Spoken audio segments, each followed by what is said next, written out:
Welcome to Short Track Racing, and I'm here at Fred's Garage in Sarasota, where most everybody at Desoto Speedway does know Fred Hawkins and his giant entourage of circle track race cars. Now, let's start this over. Damn, I feel like guy on television now. Hello, I'm George Oriema, and this is Short Track Racing. And this week, I'm at Fred's Garage, which is the specialist of short track racing circle track cars. Now, Fred has a giant entourage of race cars out at DeSoto Speedway, all at which whom run up front. And Fred, how you doing today? Oh, not too bad. How are you, George? Well, just excellent. What we'd like to know is how long have you been racing? I've been in it almost 30 years now. Wow. And your specialty is the circle track cars. And give us a little background on maybe when you first started. Who was one of your first cars you built? I started at the old Sarasota Speedway, believe it or not, and we ran figure-8 cars. And a fellow named Wayne Moore drove for me, and we were still in high school at the time, and had relatively good success with it. And started off with Chevys and 55 Chevys, so you can imagine how long ago that is. Right. So that is the good 30 years. Now, do you have any idea on maybe how many feature races any of your cars have won? Like a total combined, I know you... God, I don't know. I never kept track. It's got a number in the hundreds somewhere. It's quite a few. There's no doubt. Could you tell us, where do you get the ideas for the innovation of building, for example, we'll say I've seen Steve Gainey's open wheel modified that you put out a couple of years ago, and the back of it was altogether different compared to most of the modifieds we see today. Where do you come up with all the new ideas and innovation? Well, I've looked at a lot of cars over the years and raced a lot of cars and stuff that other people's built and myself and everything, and there's really nothing new under the sun. That was a half-leaf setup, and that's one of the oldest spring setups that there is. It's something that's been around for quite some time. Right. And behind me here is Gus Carsons' car, and everybody that goes out to DeSoto knows that Gus and Jeannie Carson run together in the same, and this is a pure stock class. Now, is there anything that we could share with people? We're coming down to the end of the year, so this is probably the only car I ever seen. I did have a handful of people tell me when Gus comes out of the corner, the left front tire comes off the ground. Well, I was real skeptical being new in stock car racing, and I watched it a handful of times, and the tire damn near comes off the ground. How is this getting so much forward bite? Is there anything trick to that, or is this chassis set up? It's mainly the chassis setup. You keep the springs soft in the rear, and fairly good sized sway bar in the front, and it'll do that. Right.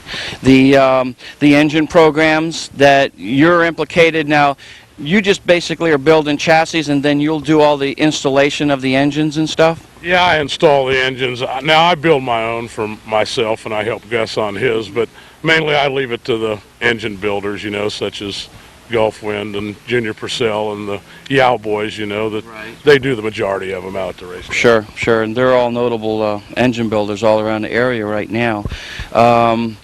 When did you first get involved with building open wheel modifieds, and do you like that class? Well, it's something that never ran around here too much, and I always used to see them on TV, and when I'd go north and watch the New England modifieds race, and I took an interest in it, and right off the bat when they said they were going to the open wheels down here, and I was one of the first to have one. Mm-hmm. Excellent. Would that be the one that Steve Gainey had built, that black one at 97? That's the one that I built, and I raced it some, and then he liked the car, and so I ended up selling it to him. Oh, excellent. This, the car, now the other car behind you to your right is Jeff Gerard's open wheel modified. Now, everybody knows that we ran against Jeff in the street stock class, and when I was running, he was like, Sonny Hughes and Jeff, and these guys all ran up front with Rocco and Brownie. How long have you been associated with Brownie? Oh, I do want to get back to that real quick. I've known Brownie since, well, my childhood, when I used to go out to the yard with my dad, and then after that when I was old enough to drive and got pieces for my own car, and then later on I went to work for him in 1976, and I worked for him for 12 years there running the salvage yard for him. Excellent. And has he been racing all this time? I'm new to the area, and there's a lot of fans that are watching the show that don't know, a lot about Lucky Brown other than maybe the past couple of years. But, I mean, he's old as bread. he's still sharp as a tack. So how long has he been racing that you know of? Well, he's in good shape. I believe he started racing in 1952. That was the year I was born, so that's been quite a while. And he's been in it off and on pretty much since then. And if you could give some advice to somebody that's a beginner and they're interested in getting started in the short track racing, how would you lead them? If somebody was to walk in the door and say, listen, you know, I want to get involved with short track racing, what would be one piece of advice that an engine and a chassis builder such as yourself could give somebody? My main concern with that is what are a man or woman's means? I mean, what can they afford to race? I don't have any trouble, you know, it's something I argue with people about, but a man starting off even in late models, if he can afford one, you know, do that. That way, the lower class cars, sometimes you learn bad habits that you have to retrain yourself when you get into the later model car. So, you know, the late models and open wheels and such. So if... Comes down to money. Yeah, it comes down to money basically. I mean, race what you can afford. Right, right. Now, there is a new class out at Desoto Speedway that Wayne Metcalf Motorsports is sponsoring, and they call it the Novice Stock class.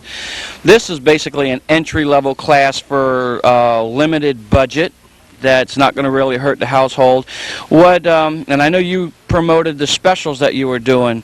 Give us a little quick itinerary of what they would receive and maybe what it would take for them to run for a year.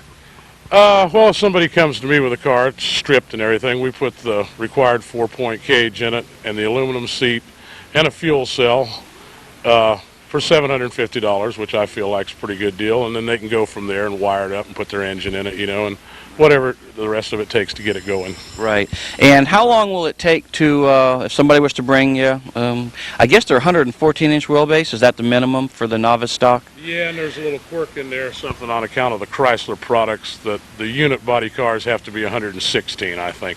Okay. What kind of time frame is there?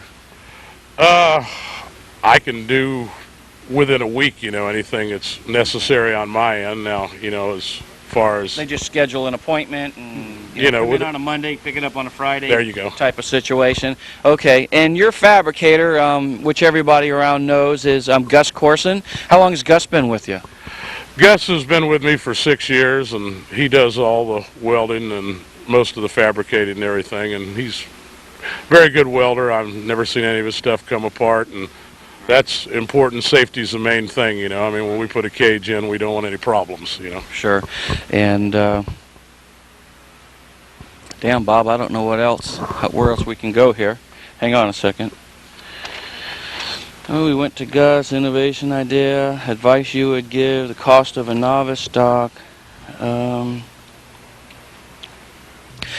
Okay, Fred, like I had mentioned at the top of the show, you have a large array of cars. Now, for the incidents that you get 3 or 4 cars that crash, how does your entourage of people get scheduled into the shop? Well, it's first come, first serve. In fact, you know, it's kind of a standard joke around here. They'll try to get a hold of me on Sunday, or if not before they leave the track, better yet. Now, I want to be first Monday, you know, and so that's the way I do it. Soda show. And that's what we're trying. We really want the outlying areas.